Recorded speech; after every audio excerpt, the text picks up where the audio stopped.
आप देख रहे हैं इंडिया न्यूज, सबसे पहले देश, आपके साथ मैं रचना बंसल। पाकिस्तानी प्रोपेगेंडा पर तगड़ी मोदी स्ट्राइक हुई है। 63 मिलियन सब्सक्राइबर वाले 16 पाकिस्तानी यूट्यूब चैनल्स पर भारत ने डिजिटल स्ट्राइक कर दी। भारत के खिलाफ भड़काऊ झूठे नैरेटिव सेट करने वाले निपटा दिए गए हैं। डॉन न्यूज, समा टीवी, ARY न्यूज, बोल न्यूज, रफ्तार, जियो न्यूज, इन सभी पर बैन लगा दिया गया है। ये सभी भारत के खिलाफ जहर उगलने का काम कर रहे थे। सिर्फ इतना नहीं, इरशाद भट्टी, आसमा शिराजी, उमर चीमा, मुनीफ फारूक के यूट्यूब चैनल भी बैन कर दिए गए हैं। द पाकिस्तान रेफरेंस, समा स्पोर्ट्स, उजैर क्रिकेट और रजी नामा, ये सभी ब्लॉक कर दिए गए हैं। यहां तक कि क्रिकेटर शोएब अख्तर का यूट्यूब चैनल भी अब बैन हो गया है। ये पाकिस्तानी चैनल भारत में डीप स्टेट प्रोपेगेंडा को हवा दे रहे थे, भारत विरोधी बातें कर रहे थे, इतना जहर उगलते थे कि स्पोर्ट्स चैनल्स पर भी ऐसे ऐसे गेस्ट बुलाए जाते थे जो भारत विरोधी भड़काऊ बयानबाजी करते थे। पाकिस्तान के कई एंकर्स तो भारत के विरोध में ऐसी ऐसी बातें कर रही थी जिसे कोई भी सुने तो उसका खून खौल उठे। लिहाजा अब पाकिस्तानियों की दुकानें बंद कर दी गई हैं। आज इसी पर बात करेंगे कि कैसे मोदी की डिप्लोमेटिक स्ट्राइक से पाकिस्तान पस्त हो रहा है और कैसे वो 16 नामी बड़े यूट्यूब चैनल्स बंद हो गए हैं। ऐसे कई सोशल मीडिया इन्फ्लुएंसर्स हैं जिन पर नजर रखी जा रही है और ये मोदी की बड़ी स्ट्राइक कही जा रही है बड़े एक्शन से पहले। भ्रामक खबरें दिखा पैसे कमाने वाले पाक चैनल्स पर डिजिटल स्ट्राइक। 63 मिलियन सब्सक्राइबर वाले 16 पाकिस्तानी यूट्यूब चैनलों पर प्रतिबंध। भारत के खिलाफ भड़काऊ झूठे नैरेटिव सेट करने वाले निपटा दिए गए। डॉन न्यूज, समा टीवी, ARY न्यूज, बोल न्यूज, रफ्तार और जियो न्यूज पर बैन।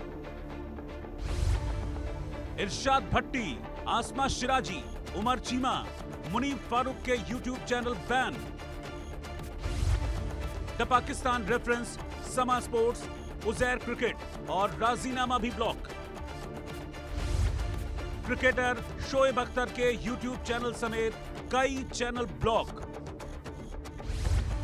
ये पाकिस्तानी चैनल भारत में डीप स्टेट प्रोपेगेंडा को हवा दे रहे थे। इन झूठे पाकिस्तानी चैनल्स की दुकान बंद करना बहुत जरूरी था। युद्ध की हिम्मत नहीं है, इसीलिए पाकिस्तान साइबर फोर्स के पीछे छिप रहा था।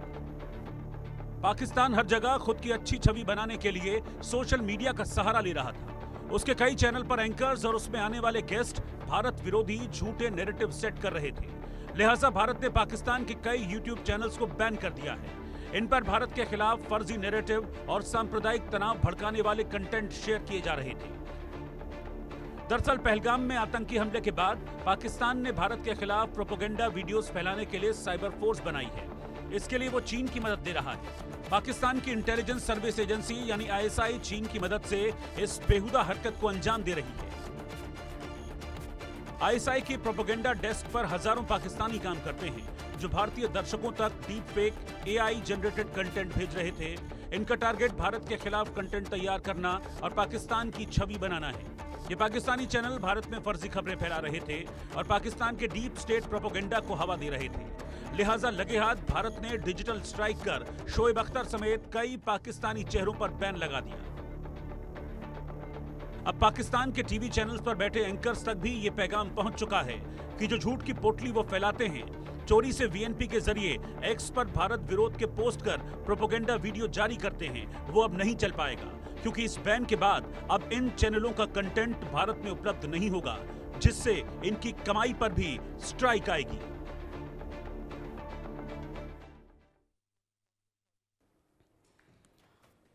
तो ये मोदी की बड़ी स्ट्राइक कही जा रही है और इसे डिजिटल स्ट्राइक नाम दिया जा रहा है। मेरे साथ बात करने के लिए मेजर जनरल रिटायर्ड राजन कोचर सर जुड़ गए हैं। डिफेंस एक्सपर्ट के तौर पर डॉक्टर मीर सदात मेरे साथ में जुड़ गए हैं। सीधे पाकिस्तान से वरिष्ठ पत्रकार के तौर पर आप जुड़े हैं। आप दोनों का इंडिया न्यूज पर स्वागत। मेजर जनरल कोचर, पहले 5 कूटनीतिक फैसले हुए, उसके बाद में ये डिजिटल स्ट्राइक, यानी अब बड़े एक्शन की बारी है क्या? और ये जो डिजिटल स्ट्राइक है कितनी जरूरी थी? रचना जी, धन्यवाद, आपने मुझे इनवाइट किया इस डिस्कशन। ये बहुत इंपॉर्टेंट है डिस्कशन, क्योंकि स्ट्रेटेजिक कम्युनिकेशन पाकिस्तान बहुत ज्यादा करता है और एक डिस इन्फॉर्मेशन कैंपेन पाकिस्तान में कई सालों से मैंने देखा, इसको स्टडी भी किया है कि जो स्ट्रेटेजिक कम्युनिकेशन पाकिस्तान करता है, और जो आपने आईएसपीआर का जिक्र किया है, इसमें लेफ्टिनेंट जनरल अहमद शरीफ चौधरी हैं जो हेड है, दिसंबर 22 से ये आईएसपीआर के चीफ रहे हैं।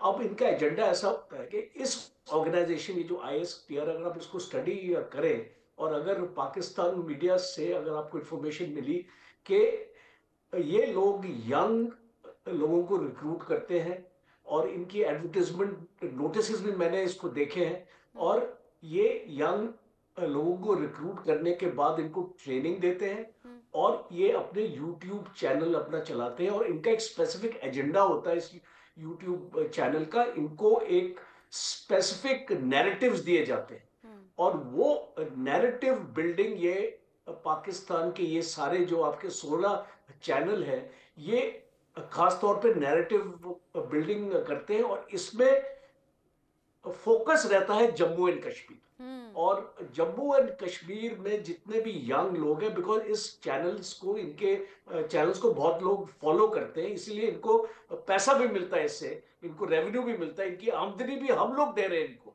हम लोग जब इसमें सब्सक्राइब करते हैं, इसमें आप देखेंगे कि काफी इंडियन पॉपुलेशन ने इसको सब्सक्राइब भी करते हैं, स्पेशली जम्मू एंड कश्मीर में।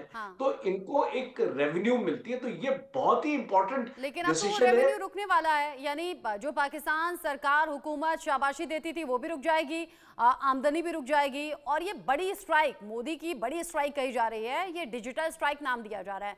डॉक्टर मीर सदात, ऐसा क्यों होता है कि जो सरकार के पक्ष में बोले, भारत के खिलाफ जहर उगले, उन्हें शाबाशी मिलती है, और जो वो यूट्यूबर जो कि जमीन पर जाते हैं, आम लोगों से बात करते हैं, सच्चाई दिखाते हैं, उन्हें रातों रात गायब कर देते हैं? देखें जी, सबसे पहले थैंक यू आपका, आपने मुझे इनवाइट किया, और बावजूद इसके कि आपके हुकूमत ने जिसे कहते हैं कि पाकिस्तान के पूरे मीडिया पे एक ब्लैकआउट डिक्लेयर कर दिया है, ठीक है, without any evidence, but still I have come because we respect free speech. Evidence में बता तो सकती हूँ, बट आप सुनेंगे नहीं, क्योंकि जब भी पाकिस्तान से पत्रकार जुड़ते हैं तो वे इन बातों को नकार देते हैं। आपकी भी अपनी मजबूरियां होंगी, आपके उप प्रधानमंत्री क्या कहते हैं, आपके रक्षा मंत्री क्या कहते हैं, आपके देश के नेता क्या कह रहे हैं।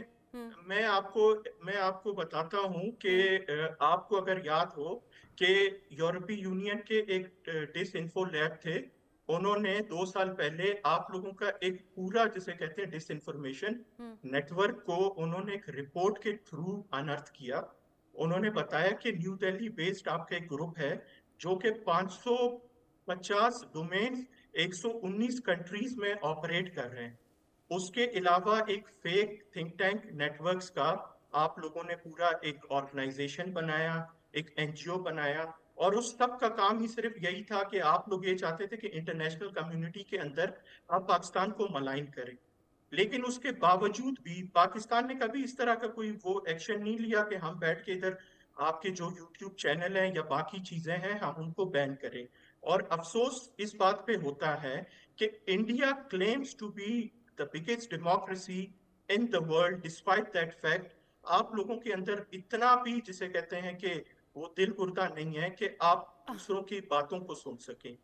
इस तरीके से तो फिर मैं तो आपको कहता हूं कि भारत में क्या आपको पता नहीं लगा, पाकिस्तान के नागरिक हैं आप, क्या आपको पता नहीं लगा भारत के अंदर कितना दिल है, कितना गुर्दा है? दिल हमारा ऐसा है कि आपके यहाँ हमले होते हैं तो हमारा दिल दुखता है, गुर्दा हम में इतना है कि उरी अटैक का बदला लिया, पुलवामा अटैक का बदला लिया, जब जब भारत पाकिस्तान सामने आमने भिड़े, पाकिस्तान कहीं नहीं टिका। ये है भारत, ये है भारत की ताकत। क्या बात कर रहे हैं आप? नहीं, आपको वो मशहूर phrase the T is fantastic भी याद होना चाहिए। ये इन बातों के करने का कोई फायदा नहीं है। जो फैक्ट है आप फैक्ट के ऊपर आके बात करें। फिर मैं उन बातों को कर लेती हूँ जिससे आप शायद फायदा ढूंढें। आपको सरकार के पक्ष में बोलने के पैसे मिलते होंगे, जैसे इन सब यूट्यूबर्स को मिल रहे थे। मेरी बात तो सुन लें आप। पहलगाम में आतंकी हमला हो गया और आपके उप प्रधानमंत्री उन्हें फ्रीडम फाइटर कहते रहे। आप कह रहे हैं कि सबूत चाहिए। आपके यहाँ के रक्षा मंत्री कहते हैं 30 साल से हम आतंक पाल रहे हैं, आप कह रहे हैं सबूत चाहिए। हाफिज सईद वहां छिपकर बैठा रहे, आप उन्हें पनाह देते रहे, और हाफिज सईद अकेला नहीं है, आतंकियों के अड्डे हैं, आतंकियों के ट्रेनिंग कैंप्स हैं, और पूरी फंडिंग के साथ साथ सुरक्षा उन्हें मुहैया कराई जाती है। आप कहते हैं कि सबूत दें। जब जब आतंकी घटनाएं यहां अंजाम देने की कोशिश होती है और ठिकाने नेस्तनाबूद करके सामान पकड़ा जाता है, मेड इन पाकिस्तान होता है, आप कह रहे हैं सबूत चाहिए। मेड इन चाइना अभी सैटेलाइट फोन पकड़ा गया है पहलगाम में, जो आतंकी हमला हुआ है वहां से। कितने सबूत चाहिए आपको?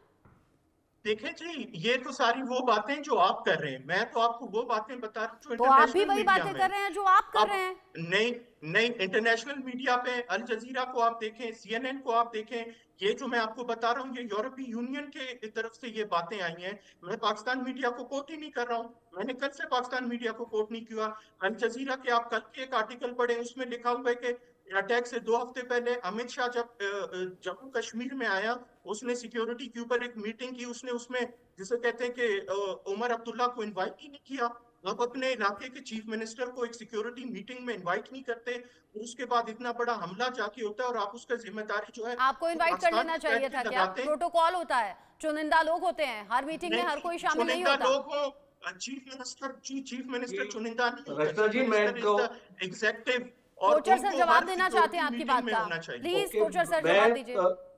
मीर सदात जी, आपके पाकिस्तान में एक यूट्यूबर था ओरिया मकबूल जान, पंजाब का था, और इसने पाकिस्तान आर्मी के अगेंस्ट कुछ बोला था, आपने इसको गायब कर दिया।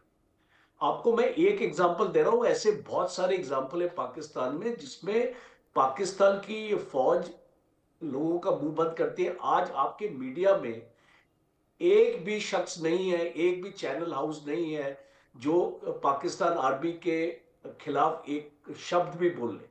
और दूसरा, आप ये मीटिंग, सिक्योरिटी मीटिंग की बात करते हैं, आपको समझ आना चाहिए सिक्योरिटी मीटिंग में बहुत सिलेक्टेड लोगों को बुलाया जाता है जो उनकी रिस्पॉन्सिबिलिटी होती है। अब जम्मू एंड कश्मीर में जो लेफ्टिनेंट गवर्नर है, he is responsible for security, police और जितनी भी पैरामिलिट्री फोर्सेस वहां पे डिप्लॉयड है वो और LG के अंडर काम करती हैं। और एक वहां पे यूनिफाइड कमांड है, जॉइंट यूनिफाइड कमांड, जिसमें जितने भी फौज के जनरल्स हैं, कमांडर्स हैं, और जम्मू एंड कश्मीर की पुलिस है, CRPF है, BSF है, वो सब एक सर, इनको नहीं अम्ब्रेला समझ के आएगा, अंदर ये सब इनको नहीं समझ आएगा, लेकिन तो इतना ये इनको समझ आएगा आपको कि कैसे भारत के खिलाफ जहर उगल देना है। आतंकी हाफिज सईद जिस भाषा का इस्तेमाल करता है उसी भाषा का इस्तेमाल पाकिस्तान में बैठे हुए नेता करते हैं।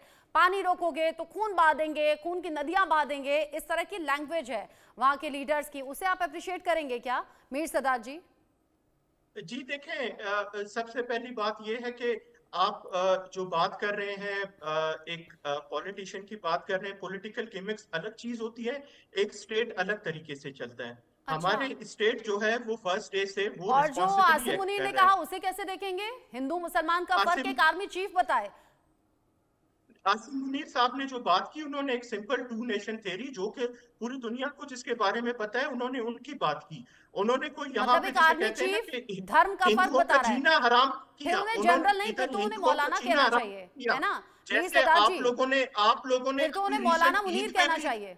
मुसलमानों को नमाज पढ़ने दी आपने इंडिया के अंदर, और आप हमें आके बैठ के बोल रहे हैं। हम पहले आप अपने गिरबान में झांक लें प्लीज, पहले आप अपने यहाँ देख लें हिंदुओं की क्या जनसंख्या थी, कितना फीसदी रह गए हिंदुओं पर क्या जुल्म ज्यादती हो रही है, हिंदू बहन बेटियों को कैसे पकड़कर उनका धर्म परिवर्तन कराने का प्रेशर होता है, कैसे उन्हें अधेड़ के साथ निकाह करने पर मजबूर किया जाता है, ये सब देखिए ना। मतलब ये इंटरनेशनल मीडिया में है तस्वीरें, सिर्फ हमारे पास नहीं, इंटरनेशनल मीडिया में है। पाकिस्तान यूं ही बार बार अपनी फजीयत नहीं कराता है, और फजीयत तो एक और हो गई ना, 5000 के करीब आपकी फौज के अधिकारी और सैनिक इस्तीफा दे रहे हैं। आप सोचिए ना क्या हाल होगा अगर युद्ध छिड़ता है तो क्या होगा। मिस इन्फॉर्मेशन है, ये बिल्कुल मिस इन्फॉर्मेशन है। वो लेटर कल जो आप जहां होती है वही हुआ होता है। लेटर के ऊपर आप लोगों ने लिखा हुआ है 11 कोर नीचे अच्छा, आप मुझे फोर्स मना की कर बात दीजिए, रहे हैं, आप मुझे दोनों मना कर different दीजिए। हैं। सुनिए ना मीर साहब, आप मुझे रचना मना जी, कर एक दीजिए चीज मैं कि इनको बताना बलूचिस्तान में किसी तरह से सेना का विरोध नहीं हो रहा। आप मुझे मना कर दीजिए कि पीओके में सब कुछ शांत है, जी देखिए, वहां सेना अभी के खिलाफ अभी कोई जनरल नहीं है। साहब ने आप मुझे मना कर दीजिए कि जनरल केपी साहब में ने जो हालात बातें बिल्कुल की ठीक है, है, वहां सेना के नहीं खिलाफ मैडम, कोई गुस्सा नहीं अभी है। जनरल साहब ने जो बातें की है आपको बता रहे हैं कि जम्मू और कश्मीर में पूरा एक मार्शल लॉ है, जहां पे सारी आर्मी उसको बैठ के कंट्रोल कर रही है। वहां जब सिक्योरिटी की मीटिंग होती है, आपके चीफ मिनिस्टर की एक्सेस नहीं है सिक्योरिटी की मीटिंग अरे में।